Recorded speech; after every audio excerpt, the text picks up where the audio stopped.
जिसका मुकुट था, गंगा जिसके चरण पखारती थी, उस भारत की बात हम कर रहे हैं। उस भारत में, उस कश्मीर में आज लोग हमें गालियां दे रहे हैं।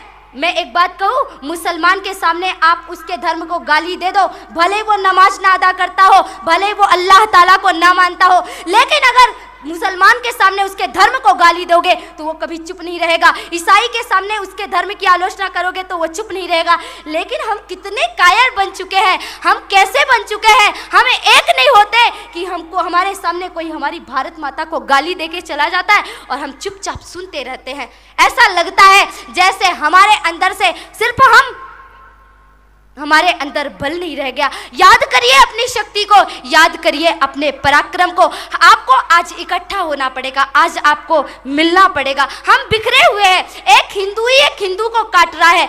आज आतंकवादी हमले हो रहे हैं, किसके कारण?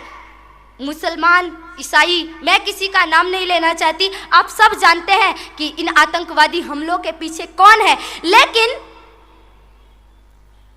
इस आतंकवादी हमले के पीछे हिंदू भी है, क्योंकि एक लकड़ी को लोहे की कुल्हाड़ी कभी काट नहीं सकती। कुल्हाड़ी में लकड़ी का हत्था ना होता तो लकड़ी के कटने का रास्ता ना होता। लकड़ी को लकड़ी ही काटती है, कभी लोहे की कुल्हाड़ी नहीं काटती। हमें एक हिंदू ही काट रहा है।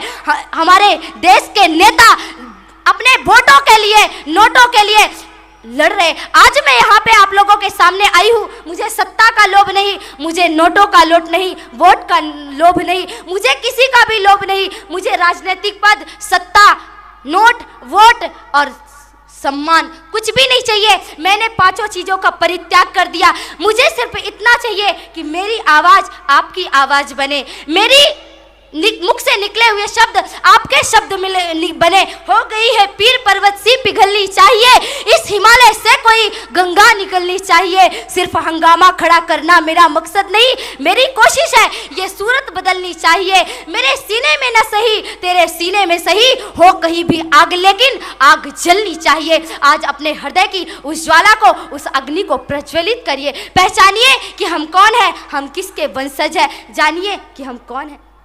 हमें एकत्रित होना पड़ेगा, संगठित होना पड़ेगा। पत्थर जब एक होता है ना तो विशाल भवन बन जाता है। शिक्षक जब एक होते, एक होकर मिलजुल कर पढ़ाते हैं तो विद्यालय, महाविद्यालय, विश्वविद्यालय बन जाते हैं। सैनिक जब संगठित होते हैं तो एक सुरक्षा बल बन जाता है। प्रांत जब एकत्रित होते हैं तो एक अच्छा राष्ट्र बन जाता है। धागे जब एकत्रित होते हैं तो एक अच्छा कपड़ा बन जाता है। जो धागा खुद निर्वस्त्र था आज वो दूसरों के तन को ढकता है। इसीलिए आज हमें एकत्रित होना पड़ेगा। आज हम बिखरे हुए हैं। हम अपने घर में 56 प्रकार के व्यंजन खाते हैं, डल्लब के गद्दे में सोते हैं, लेकिन हमारे घर में बगल में हमारा एक पड़ोसी भूख से मर रहा है और उसको 50 रुपए की पैरासीटामोल की टेबलेट किसी मिशनरियों ने दे दी, एक मुट्ठी चावल फेंक दिया, वो राइस